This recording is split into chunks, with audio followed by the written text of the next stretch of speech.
If you don't have an agenda or a budget, which has both St. Paul and, because we're trying to be mindful of paper, it's back double-sided. There is the calico one on the very back end. Right behind you, Jan Krakow. Yes. Raise your hand if you need an agenda or budget. Thanks. Sorry, Will, for saying hands off on the box. There are more things to be handed out, but we're going to do it strategically. And one more over here with Joe. Awesome, she's coming. All right. Without further ado, Jeff? All right. Well, without further ado, Susan, can you? We need to ensure we.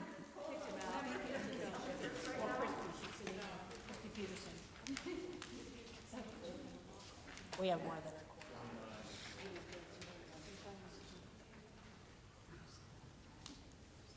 I count in excess of 45 people. That's well more. That's about even 3 times what we need. Yay! And there may be online. I know Deborah was still wanting to isolate a little bit, so thanks, Deborah, for being online, and anyone else also. Welcome. Great. Now everybody has an agenda. Anybody who does not have agenda, again, raise your hand if you don't have an agenda.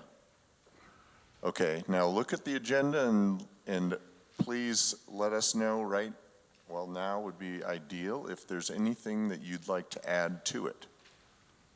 You can't subtract. Just or kidding. Subtract. Just kidding. Like devotions, maybe? No, we could. I'm just kidding, just obviously. You have to really eat the mic for everyone to hear you. This is uncomfortable for me. I feel like I'm going to spread something. All right. Amen. Amen. All right. Now, Pat, back to you for devotions. All right. Well, have you ever been told to think outside the box? And then think, for me, it's kind of like saying, don't think of an apple. That's all you can think about, right? Don't think of an apple. You're thinking of an apple. Think outside the box. What box are we talking about? What does it look like? How big is it? What is it made of? What purpose is it for? Can it have another purpose? Why do we need a box at all, is sometimes what I end up asking. How in the world can I think outside the box if I'm stuck thinking about the box? In terms of St. Paul, how can we think about doing church a little differently when we might be thinking about how we've always done it? Say that again. How can we think outside the box if we're only thinking about how we've always done it? So how, today I propose a brief devotion that's going to help us to practice thinking outside the box and to remind us that we as people of God trust the Spirit among us, moving in and through us, and even maybe pushing us ways that are uncomfortable to find those new ways of being relevant today, right?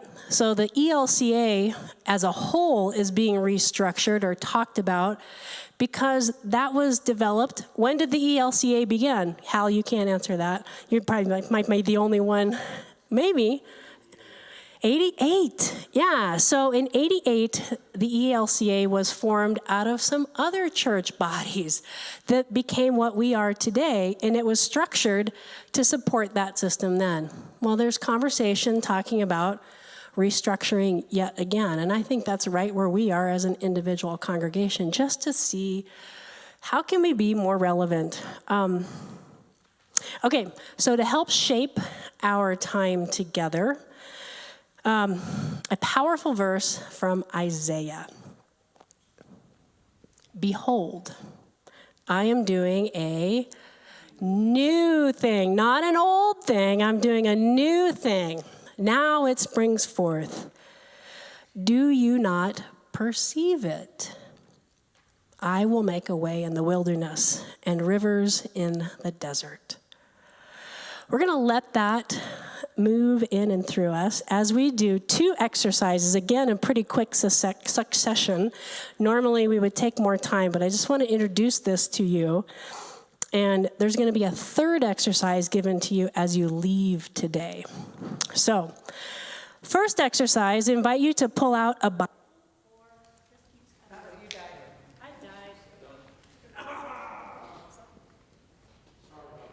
It's all right, we have a backup. So pull out a Bible or a hymnal from in front of you, doesn't matter which.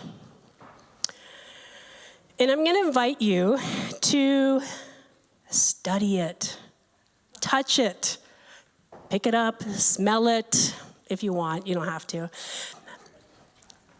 Keep studying it. I'm going to count to about 30 in my head, 30 seconds.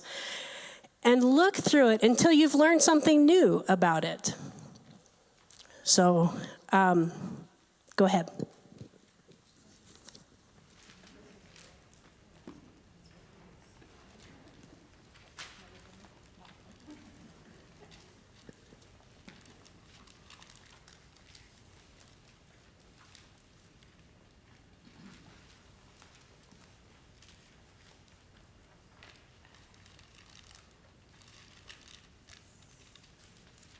Anyone need more time?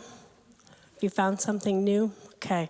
Well, when I did this on my own, I discovered that my dog can be in deep, snoring, or feet-running sleep with her eyes wide open. And what it means to think outside the box is to discover what we don't know yet, right? So it's what we don't know or what we haven't yet named that we want to get at. So shout out some answers. What did you learn? Tell me what book you have and what did you learn? It's heavy. Either one, the hymnal or the Bible. The hymnal, heavy. Isaac was 180 years old when he died. Get out. Kelly. It's got a map. Helpful. Awesome. Others? Diane? Bible, and I never knew that at the very front it says to the reader and explains about the translations and stuff. Nice. Invited in to the reader. Anyone else? All the Psalms are in our hymnal. They're hard to do because there's no page numbers in there. So it's hard to get people to the right place. Others? The church calendar is in the hymnal. There's a wealth of stuff in our hymnal. Good job. Anything else? Lots of prayers in our hymnal, for sure. And memories of?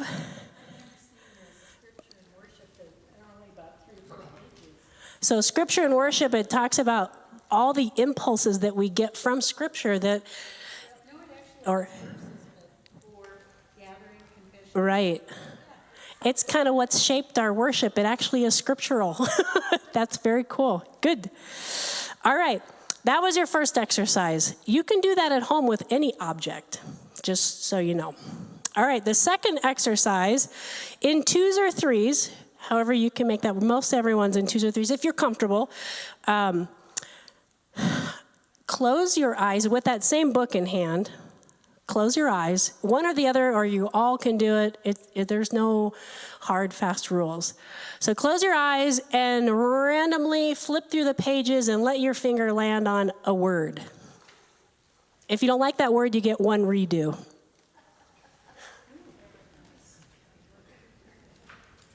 Okay?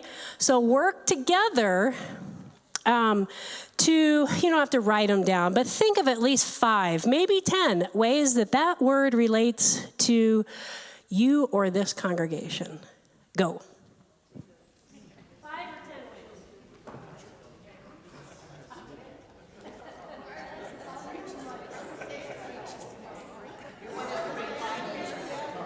ways. No, let's give people time to do it. You already came up with 5 things? So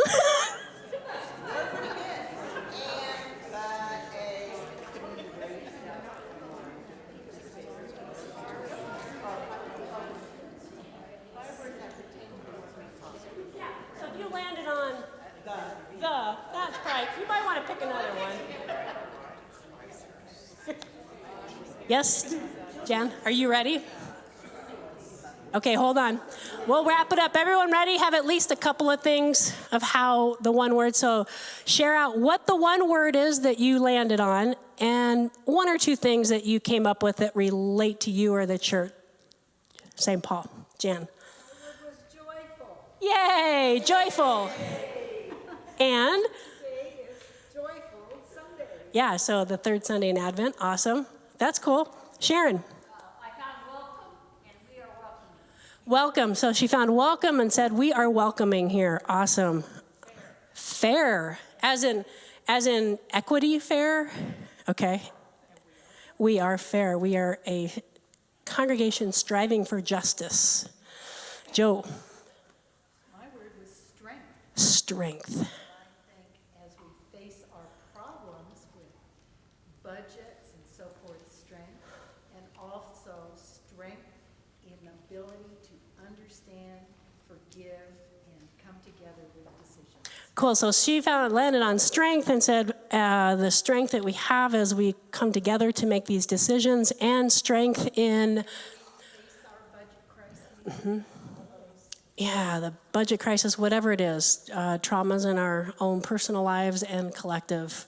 Julie? My word was arrogance. Arrogance. Wait, are you calling me arrogant? Just kidding. No, I'm kidding. What is it about arrogance that maybe keeps us from changing? But another word was righteousness. Interesting. And those are like opposites. Yeah, so came up with arrogance and righteousness, and how does that help us approach doing a new thing? I'll put those words in your mouth, but as we look to do a new budget. One or 2 more. All right, Jan, shout it out. Listen. Listen. Ooh, listen. What is it? Speak less, listen more. 2 ears, 1 mouth, something like that. Yeah. Great. And Paula, last one. Honor.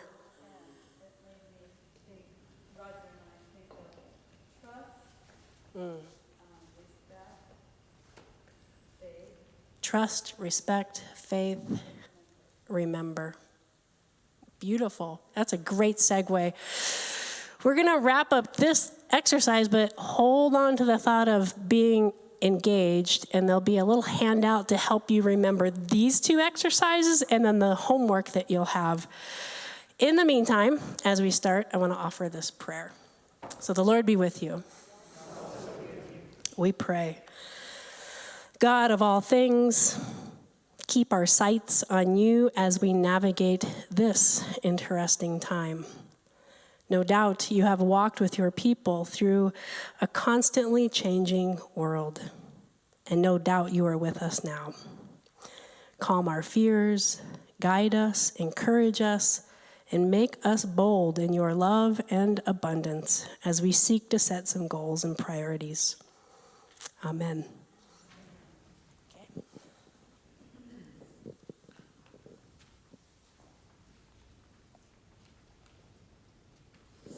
I had suggested that we include the acceptance of the spring congregational meeting minutes, but then I realized we didn't print them for everyone.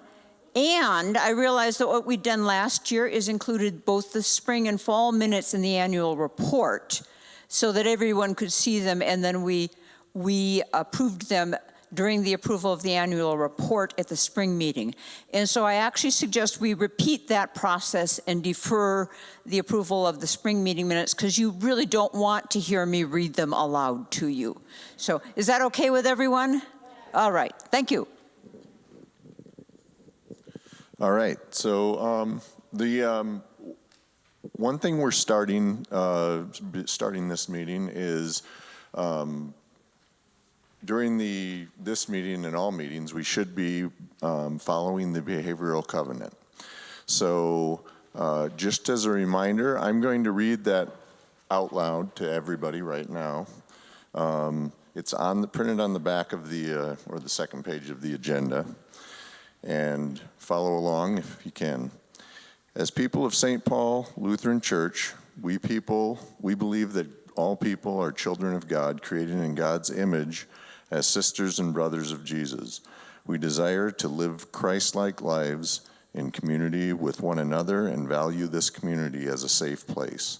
We are called to engage with one another in life-giving, supportive ways. We value civility, respect for all people, and the infinite diversity of life stories and ideas they embody. In order to live that which we value, we agree in all of our communications to see the child of God in each person, work together for the common good, openly and honestly share our views with each other, and especially when we disagree.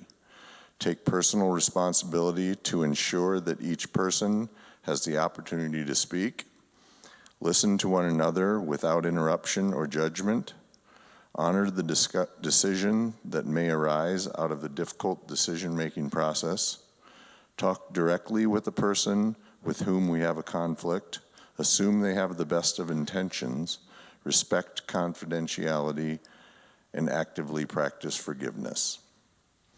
So this is what, as we move forward in this meeting, just keep these things in mind, and it really does help with discussions if there are contentions. All right, on to the elections, I believe. We have several offices, as usual, that we vote for in this meeting, and they're all listed there. I'm not going to read all of them, but a ballot will be handed out to all of you.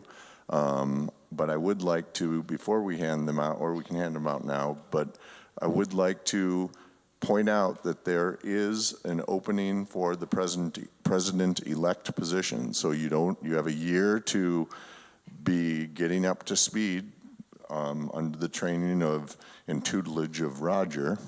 Susan? I just want to point out, Jeff, we should accept nominations from the floor for each position as well. And so Okay. we probably ought to step through each position and Okay. if there are any additional nominations. Okay, we'll do that, but I did want to talk about this president-elect position, just in case there are any nominations or interest. If you would like to raise your hand, we'll be happy to guide you along the way so that you can easily transition after next year. I'm going to hand this to Roger for a second. I have the best reason for looking for people to volunteer, and I have to say, it isn't hard, or else Roger wouldn't have done it 3 times. So please consider it and think hard on it, prayerfully, honestly. And I know I'm going to honor Jan Krakow, who has said we need to have job descriptions. Apparently there were some written maybe some time ago. We cannot put our fingers on it. However, we are in the process of putting those together, and really the basis of that comes from our Constitution, what the role of each of those individuals are, as well as kind of the time commitment. So we'll be working on that. Do you want me to hand these out now, or are we going to take? Yes, you can hand them out. So first, first of all, is there any interest in the president-elect position for 2023 and 2024, or 2024 is the president? Okay, we can skip over nominations for that one, I guess, unless there are any nominations that somebody feels they want to make.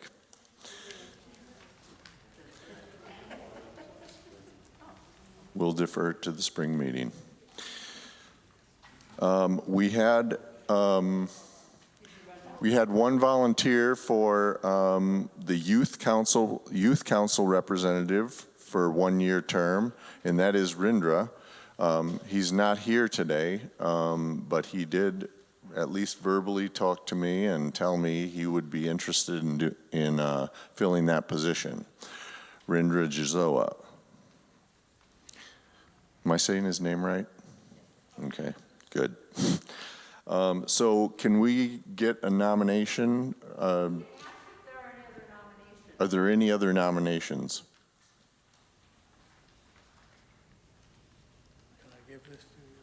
Seeing none, move on. All right. The two general council members needed to fill the three-year term from 2023 through 2025. We've had two volunteers for that. Nancy Jenkins, who will be moving into this position if elected from the nominating committee, and will create a vacancy in the nominating committee, but we will deal with that when we get to that position. And the other person is Will Hoffman. Thank you, Will, has volunteered to fill that other position. So are there any other nominations?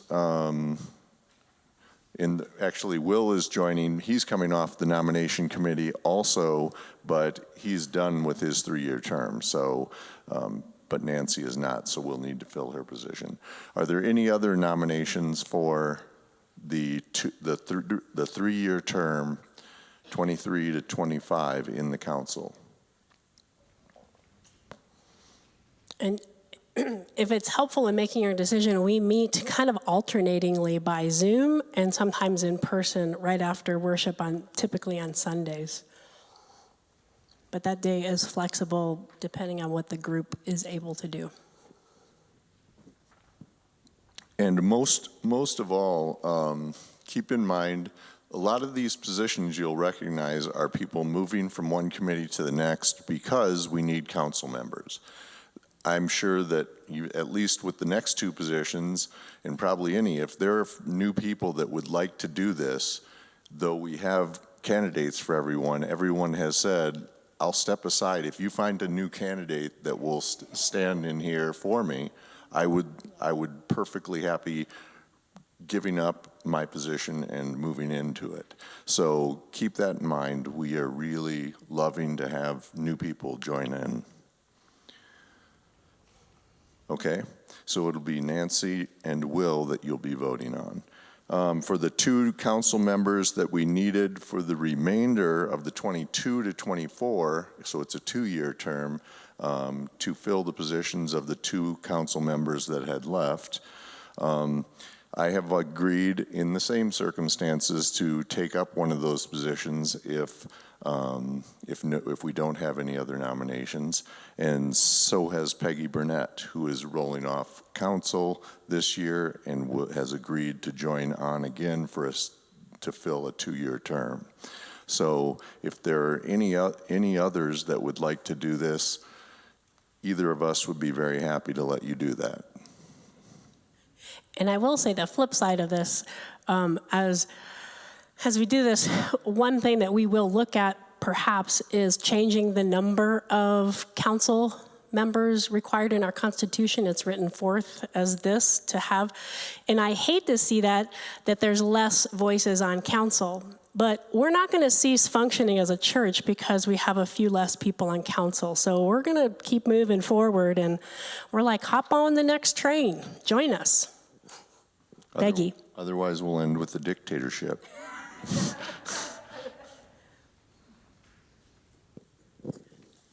I just want you guys to know that both Jeff and I, though we are stepping in, we won't be able to do that again in the next election when we roll off, because the Constitution only allows us to serve a certain number of years. So eventually we need other people to step up. Thank you, Peggy. So if you want to fold your ballot and just pass it to the end, if we're not done. Whoa, sorry. I'm sorry, I forgot. There's more write-ins possible. Okay, so then there's the one nominating committee member that we need to fill. This is actually this is Nancy's position. Yeah. We need one person to join in for the 3-year term. That's right. So we do need a nomination for that. Anybody willing to be part of the nominating committee? In what? You're not on council, you're just finding other people. Yeah, for any of the positions, council, treasurer, and next year is a big year. We're going to need a new treasurer, and we'll need, a president-elect. And a new secretary, yeah. If you don't want me making all the decisions, you might want to jump in there. Just saying. I'm happy to make decisions and keep moving. If we don't have a nominee, we'll defer this to the spring meeting as well. Yes, thank you. And then the last are the voting members to the Rocky Mountain Synod meeting. 2 are needed, and we do have 2 volunteers, Terry Cole and Deborah Ash. Deborah Ash is up there, you said. So we have those 2. Are there any other nominations? It's in El Paso this year. It got shifted from this year, which was supposed to be El Paso, but it will be in El Paso. Okay, so those are the positions.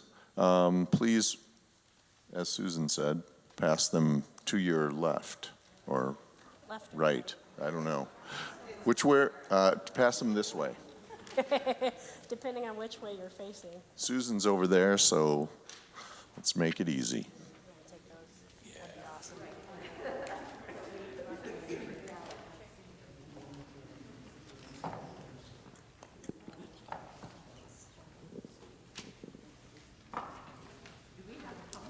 Consistency is nice, and if you noticed, all of those faces are people who have done this before at various levels and multiple times. It's not hard. Don't be afraid. Do we have someone who is going to count these during the remainder of the meeting? So that I will. It would be wonderful if we had a couple people do that. Anyone else?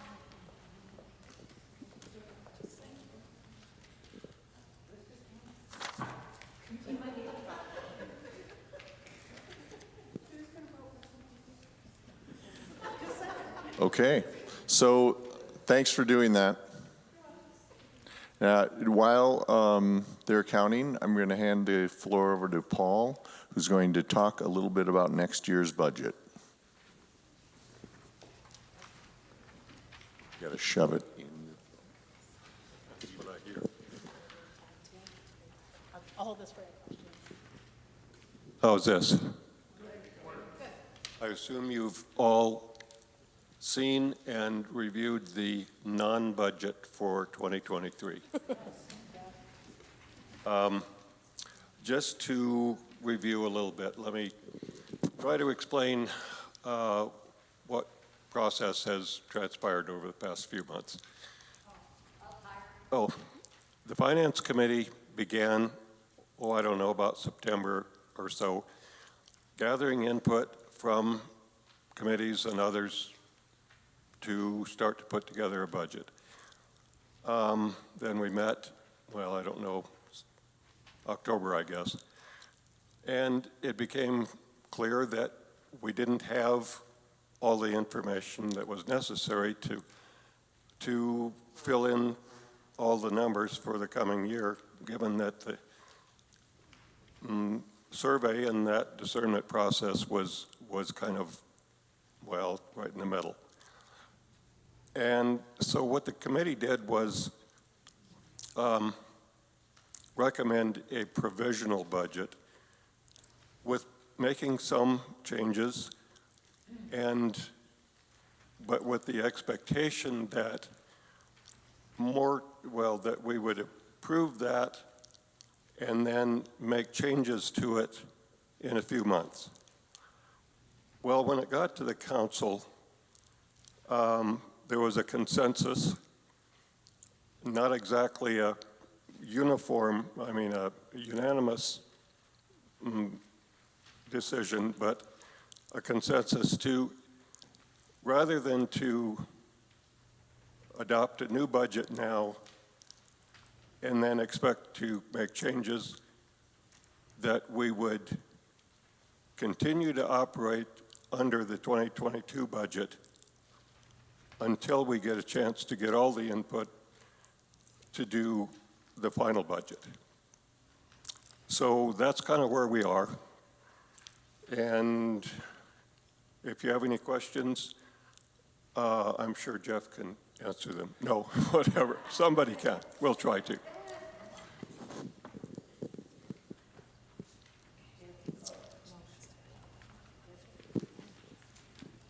So what kind of information are you missing?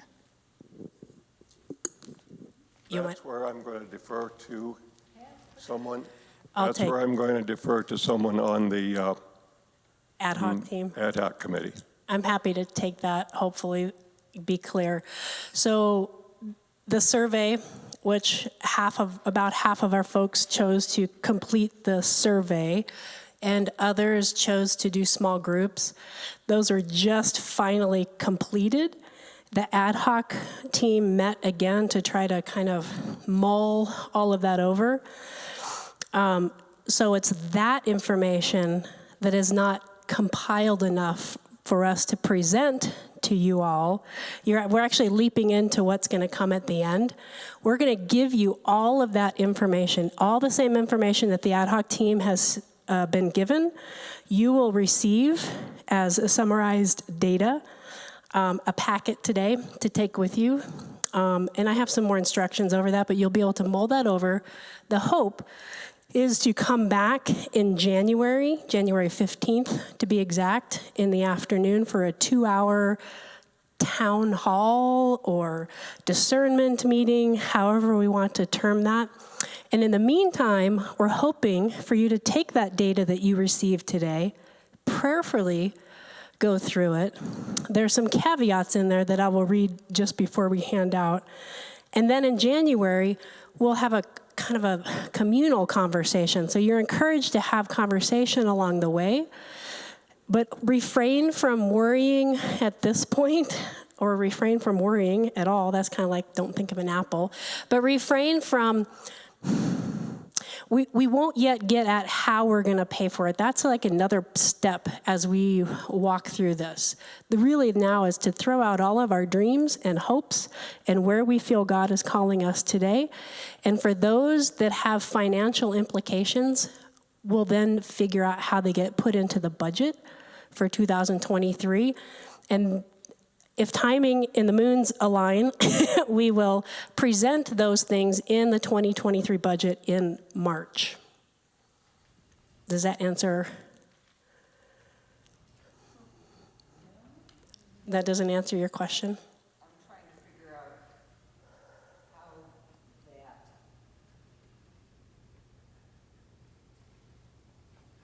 how people felt that the results of the small groups and the large groups, whatever groups, would so vastly affect the making of a budget. Here's one of the strong feedback that I read, heard, and in discussions and everything was that our mind is already made up. Why am I even saying anything? This is primarily the reason, is because people don't feel like they're being heard. And we assure you, we held off on creating a budget because we have to hear from you. It's completely dependent on hearing from you. So until we've given your feedback, consideration, and continual thought and prayer, we don't want to rush to have the budget that we know will change again. So that's primarily the feeling of why we did this. I saw Hal, yours was up earlier than Mary, then Roger. This is just a matter of really curiosity at this point, but with 20 days to go in this year, what are you projecting the deficit to be? It was budgeted at 48,000.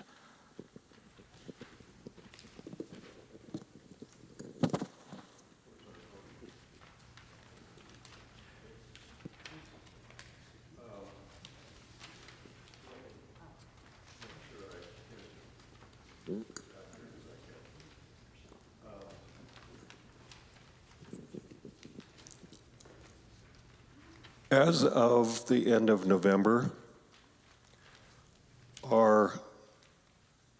we stand at really close to that $48,000 deficit. We can assume that it'll go over that, maybe. No, we shouldn't assume that. It may go over that. We get more during the holidays. Christmas tends to get more people in the seats and more money. Fair point, yes.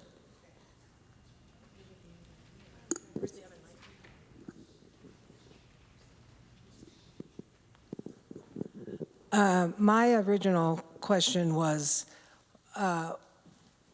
who was on the ad hoc committee? I saw nothing in the bulletins or anything or people to talk to as we had the ad hoc committee, and I don't think there was enough communication with input. Thanks, Mary. Sorry that was unclear, but that was Jeff, me. Anyone can always ask me, and I can direct you to the person of what things are going on. So I apologize if you didn't know that, but it was also Deborah and Susan and Ivan, Sharon, and I think, and Will. And we tried to get the best publication that we could out of that, but sorry, we dropped the ball for you. Others?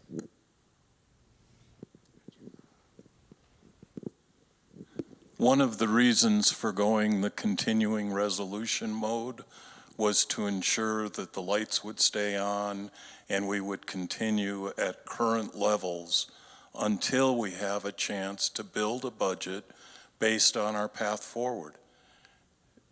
And I heard discussion behind me, you know, do we want a super robust music program? Well, that's got a cost, and we want to make sure it's covered.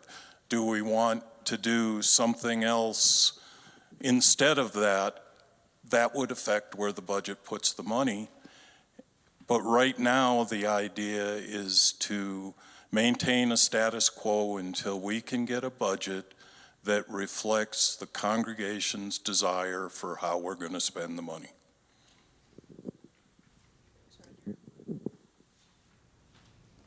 Other questions? These are all good questions. I know there's angst. And I'll say from a staff member, Deb and me, that we feel that we can't keep doing the level that we're doing or more with less or the same amount of hours. So it's a big workload where everyone is doing the best we can, but overall, if I were to say, one of the most difficult parts, as I've heard people say when I've said set priorities or goals, is that some are feeling that, well, then that means we're pitting one ministry more important than another. And again, I'm going to read some more of this information, the cover letter to you. We can't do it all. And we may have to put some things on some back burners in order to either rebuild a little bit of infrastructure, kind of like our country, build, bridges and, and that sort of thing. Or, we just have to, all of us, be in that conversation. So I'm just naming a little bit how we feel. There are a lot of things. I know a directory was first on our forefront, and then the survey inserted itself. And that is just a par for the course of how many hours we have, and we can't do all of it, right? So it's trying to set some priorities for at least the foreseeable future, not forever. Any other questions? When I added up, it didn't seem like they added up the same, but maybe it's just a mathematical. That's a Paul direction. What, the numbers don't add up? That's what when I just did it real quick, it looked like it was 288 for total expenses, as I saw it. I don't know. But it might be just that something got left. That would be better, right? If total expenses were 288 instead of 302. So, and maybe it sounds like Jim wants to be the next treasurer. Just, Nomination accepted. maybe there's a cell not accounted for or something in the spreadsheet. And there was two line items for total worship expenses. I wasn't sure how whether it's different or the same or. So you're looking at, Worship service expense and worship expense. One says service and one says. Worship services and overall worship expenses. Two different things. I mean, one's a subset of the other. Services were different than the total. Yes. But I did add that in there. It still seemed like it was a little bit lower. What do you think it is? When I did it real quick, it was like 288. In any event, he did, he had his calculator. I don't know, maybe we'll have to revisit. I know that the 2022 budget, well, I'm pretty sure that added up correctly. I don't know if we misprinted something. We'll look into it. But I guess the key here is it's the same as this year. So, and it could be wrong, but regardless, we'd be voting on the same thing. And when we do If it's wrong update now, it, it's it will right. absolutely be right. Right? Okay, so I'm going to move that we accept to move forward using the 2022 St. Paul Lutheran Church budget. Do I have a second? Yeah, you can't make the I can't. motion. Do we have a motion? That, Motion that we accept the 2022 budget into the 2023 year until changes can be made. Okay, who moved and who seconded? I can't see. Nancy moved. Nancy Jenkins moved and Herb Korf seconded. Herb Korf. and now we'll open it up to more discussion because that's usually the way that these things happen. Are there any more comments that people would like to make on approving this? Just the next one we're going to discuss is the Calico budget.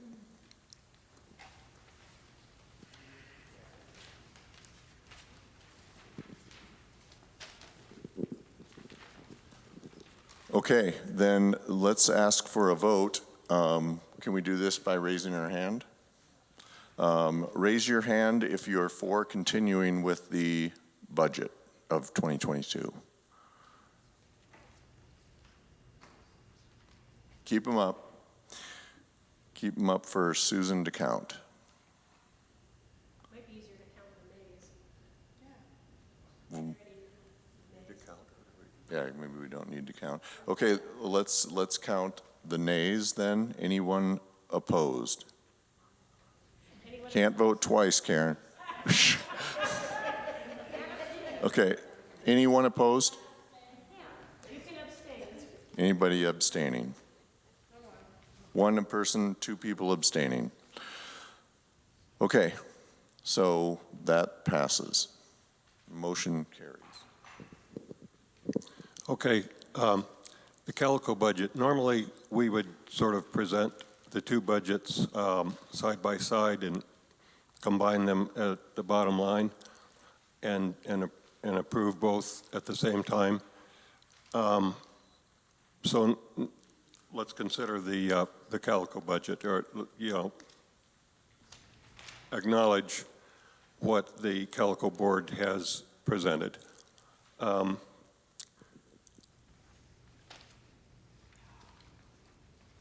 I don't know if Paula would want to speak to this. There are a few changes for the new year. Oh, my God. Bottom line is $24,000 positive as opposed to last year's $20,000. I don't know if you want to get into one of the big things that I think the board is trying to do is increase pay for the staff and the director. So that's driving, well, that's increasing expenses, but also income is up from last year because of increased enrollment. So do you want to add anything to? Well, yes. Our goal is to increase wages, and we are growing. So those are good things. The state, do you want me to go into this part of it? Okay. The state has received money from the federal government to help support childcare across the country. And New Mexico has chosen to give each child care worker, regardless of what level of job they have. It can be a custodian, it can be a director, it can be a teaching assistant, a teacher. Everybody as of November 1st, got a $3 an hour wage increase. And that money is provided by the state. And it will last for 10 months through August of this coming year. The board decided, Calico board decided, that we could not expect or ask our employees to go back and lose $3 an hour after getting it for 10 months. So we agreed as a board that we would continue their salaries through 2023. We have the money in our budget to do that. As you see, we have a predicted net income of $24,000, and I think what we expect that to cost for those 4 months, September, October, November, December, is about $24,000, $25,000. So we can do it. We also have faith that the state is going to continue to find the money. They are not promising, but they're very hopeful that there is more money to come to continue that increase, because we're very fortunate as a preschool that we are part of a church. We are St. Paul Lutheran Church, and St. Paul has been behind us and with us financially all the way, and we can do it.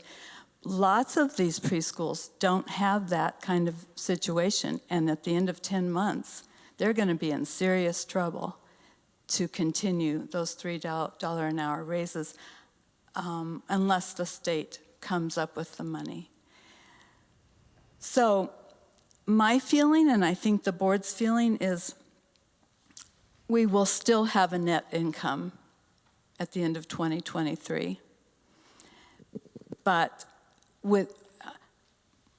I think I've said enough. I mean, you can ask questions. And just to be clear, all of that money that's coming from the state, in this case, is being handled apart from the budget. I think the other thing to add to that, there's a lot of complexities, right? So we get reimbursed by CYFD for some students, and there's talk about tuition to be within the range of what others. We're kind of below that. So not trying to make a hardship on parents, but also trying to balance good quality care and paying.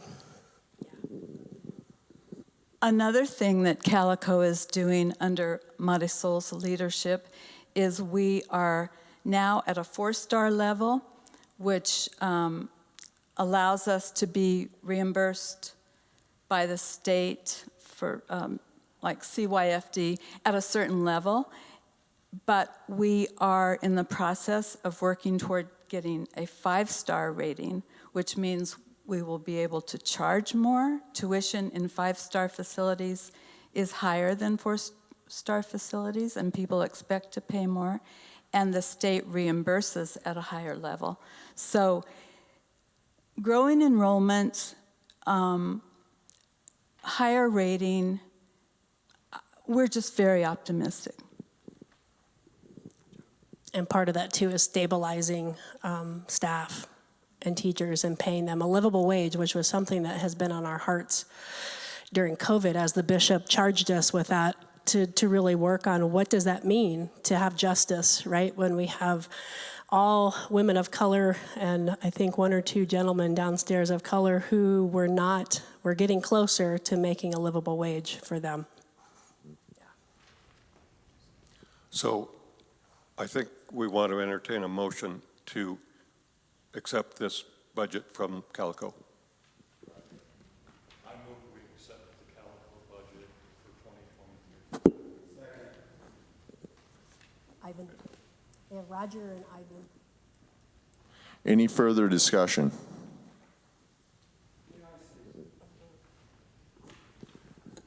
I think St. Paul has not always recognized the unique program that we offer through Calico. We've had some tremendous leadership that has left us now, who helped us bring that program along even further, although I think it's been excellent for years. Given that, we need as a congregation to really get behind our Calico program. And I am hoping in that projection and the meetings we're talking about in January that we will definitely include Calico in that discussion of who St. Paul is. And then I would add that to that I have been in on some conversations through Albuquerque Interfaith that talks about the awful money that's coming to our state by way of gas and oil industry that we'd like to get rid of, yet at the same time it's putting very big amount of money into our budget, and our legislature is looking very seriously from the conversations we've had at making early childhood education a priority in New Mexico and funding it to the greatest level possible. So I think St. Paul needs to keep up the good work we're doing and join in that effort. And we'll be hearing more about this in this coming session starting in mid-January. Thank you. Any further comments or discussion? Jan? Just make sure you come to Calico's performance on Friday night.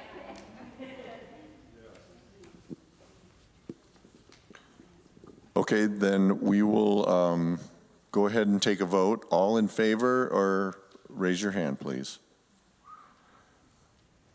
Okay, all opposed? All who abstain? Okay. Motion carries. And spoiler alert, I did get a sneak preview of the summary of the survey results, and I don't think that there are many, if any, that don't think it is one of our #1 ministries. So that should be encouraging to everyone.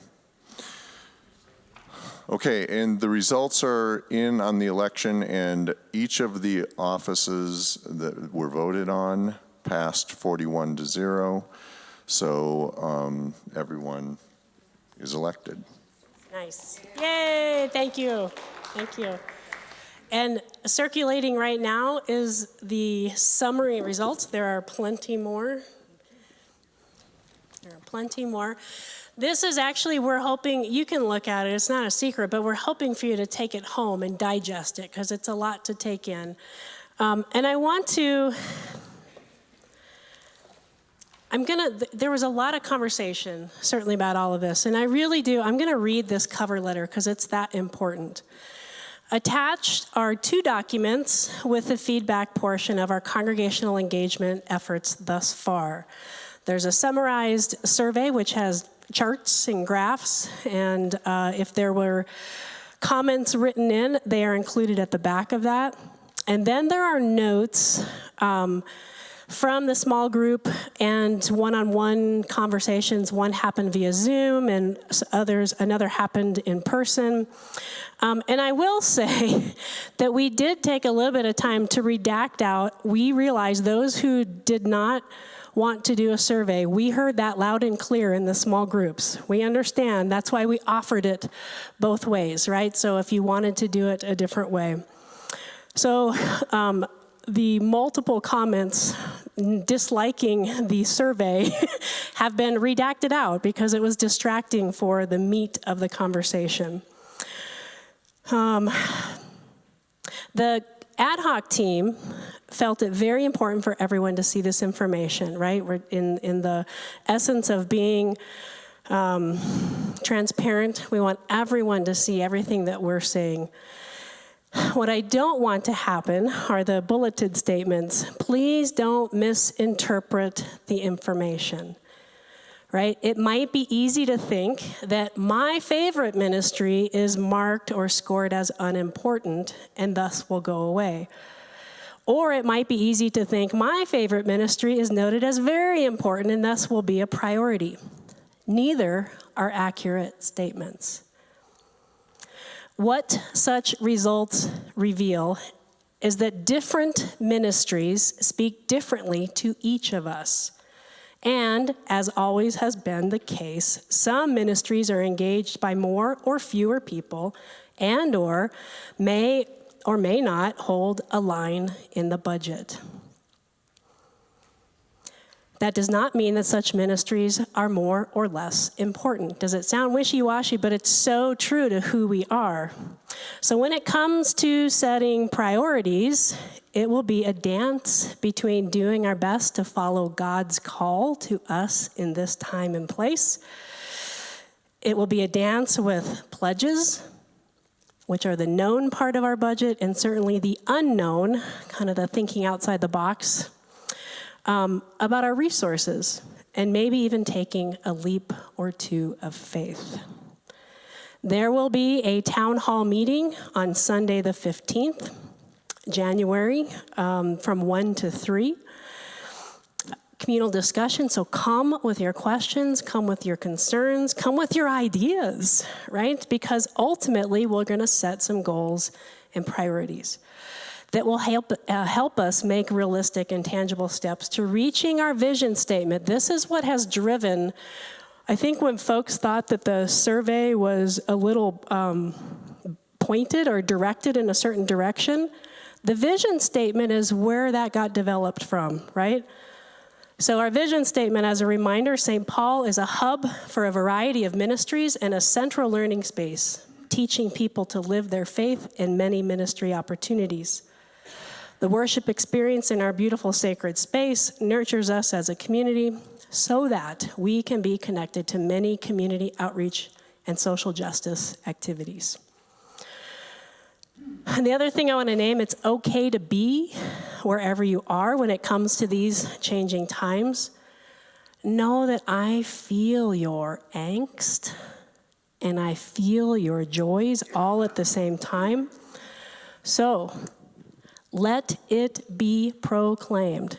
You guys want to read that next part in there? Go ahead. I gotta flip my page too.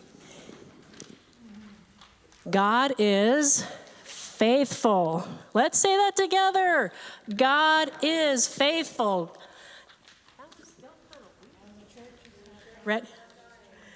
Yes, God is faithful. The church is not dying. It's changing. Though we may need to take some time to lament the things that we have lost and miss, we of all people know that in Christ, new life always rises. What that new life will look like, we aren't really privileged to know, but we get to be a part of shaping it. So be prepared on the 15th to put our wonder and curiosity hats on and explore where God is calling us today. Our goals and priorities that require funding will get incorporated into our ministry plan, AKA the budget. This budget will hopefully come before us the 5th of March, so there's our first shameless plug at announcing that meeting of March.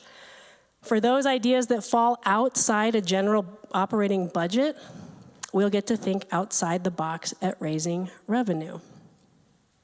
As we do this, let's be sure to remind each other, right, to lean in on what Tina preached about today, but abundance.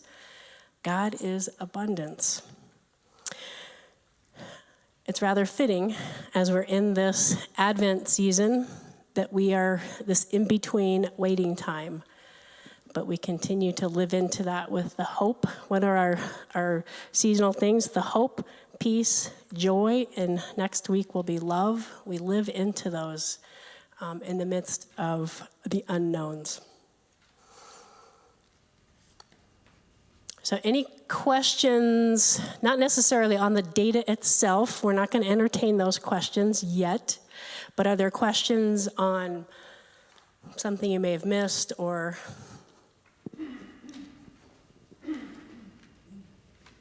One of the things that's frustrating to me is I think we're still in a box. We're still in a box of thinking we're St. Paul Lutheran Church and all of ministry that's important has to be done by us alone and funded by us. And I mean, I would like there to be space for how we are church together with other churches in the area who are trying to do the same thing and are in the same situation.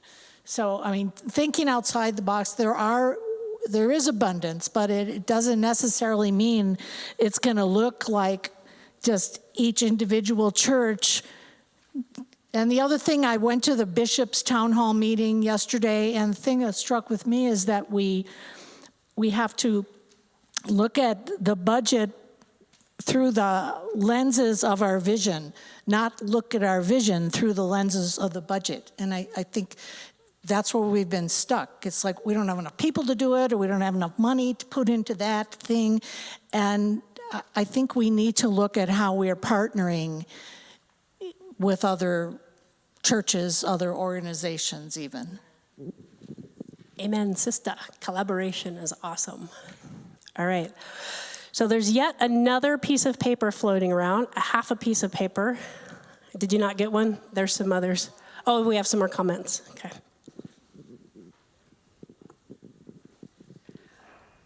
I'd like to say that I think the budget is important, and I'm trying. But as a member who, with Ivan, that we got to listen to you and the small groups as to what's important to you and how important it is to communicate your thoughts and to be heard. I think the budget's important, but I think the other side of that is that we need to listen to one another and we need to make space so that we do that.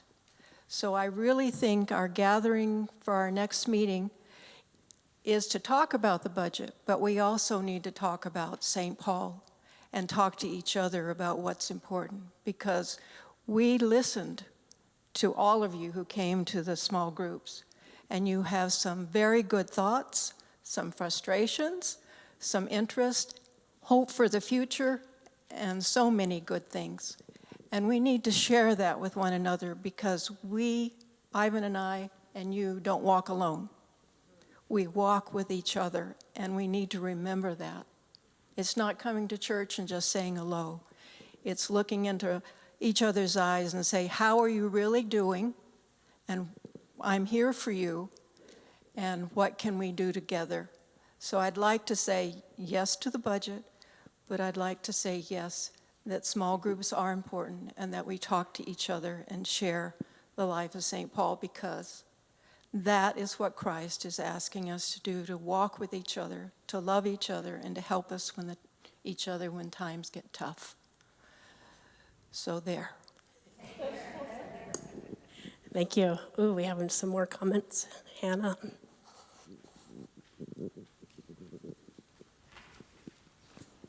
I'm kind of adding to what you're saying, and I'm trying not to be redundant, but I think that there is a piece missing. I think budgets are important, but budgets are a reflection of a strategic plan. And so I don't know that we write those, but it might help if we have the words that back the numbers. And I don't know who here writes that, but I just think that a budget is a plan. But part of that plan is the written piece. And I think that's what you're trying to get at. And I, again, don't want to be redundant, but I think that helps everyone to see both the map and the budget to get there. So I don't know how we do that here, but I think that would help a lot as you're building your small plan or your small groups and taking the information from the survey. The next step is then to create the strategic plan that everyone can read and review and agree upon to move forward. I made a note when this information first went to the executive team that it would be really fascinating to do just that, a narrative budget, which in my mind would get at these numbers mean this, right? So when we've planned for this money, what does that mean, right? There's a line item, but there's a lot to that and a lot of people involved in that. And so that's part of it, I think, too, and also having a strategic plan of what does it mean to reach for the vision statement that we've made. And I'll be quiet in a moment, but I guess what I really want to say is we need to get the heart back into St. Paul and the feelings and the caring and to communicate that with one another. And that's what I also want to see. We have a good heart, we just keep it a secret and we don't talk about it. Because I guess that's what Lutherans do. I started out as a Methodist, so, what can I say? I think there's a lot in, certainly COVID made us come to a standstill in being able to do that. So there are some things definitely to reconnect with one another and to continue to have the conversation. So it's good. It's not just numbers. It's not just this. It's not just that. It's us doing this together and honoring and respecting, I guess, what others need and what some don't, and it's trying to navigate that, right? And we can do it. We're smart people, and the Spirit is among us. So, all right. So, anything else? Just one follow-up. I neglected to add the first page, so my apologies to Paul. I thought I had found 24 grand, Thanks, Jim. Yeah, it's good. The humanness of who we are. All right. Well, as we are thinking about the rest of our day, I would love for you to, this little handout hopefully will be helpful as we continue to practice thinking outside the box. So technically we did the first two, but this one is more specific, saying when you go home, practice it. Study the St. Paul community, a particular ministry, a mission, or a vision statement, the calendar, which I invite you to. I know that's an issue that we're trying to resurrect, having it displayed on the monitors. And not everyone, I guess, is comfortable going to a website, but you can always get to our calendar. You go to our website, stpaul.org, stpaulabq.org, click on calendar, and you will be reminded of the many things that are happening in our midst. So that's the first one, think about calendar or the building itself until you learn something new. So that's that first practice. The second practice is to pick a random word and think deeply about how it relates to you and the St. Paul community. What would be an example? What's a word? Throw out a word for us. Prepare. That's very theological. Thank you, Pastor Hal. To prepare, what does that mean? Examine that for a while and come up with handful of things of how that relates to you and to St. Paul. Now, the third one that you're going to be sent with homework, which would be great if you actually engaged in this, even came up with 10 things, but I'm suggesting 100 or more. Sit down with others. The first part might be just piece of cake to name stuff, and then it's going to get harder. But that's the point of this exercise, right? It's pushing you beyond where your thought processes are. And it's highly encouraged to get with somebody else to do this exercise, or maybe small groups. Sit down and do this and talk about these things. What are the creative ways? The gifts that we are to each other and the gifts that we give that help this community, as well as the challenges that are set before us. So how do we think newly about what we're doing now as we come back? And as you read all of this data, I think Deb did a really good job capturing the information, and that's all in your packet. So take it home, prayerfully digest it, call up a friend, sit down and do some of these exercises. I'm serious. I'm going to do it. Do it with me.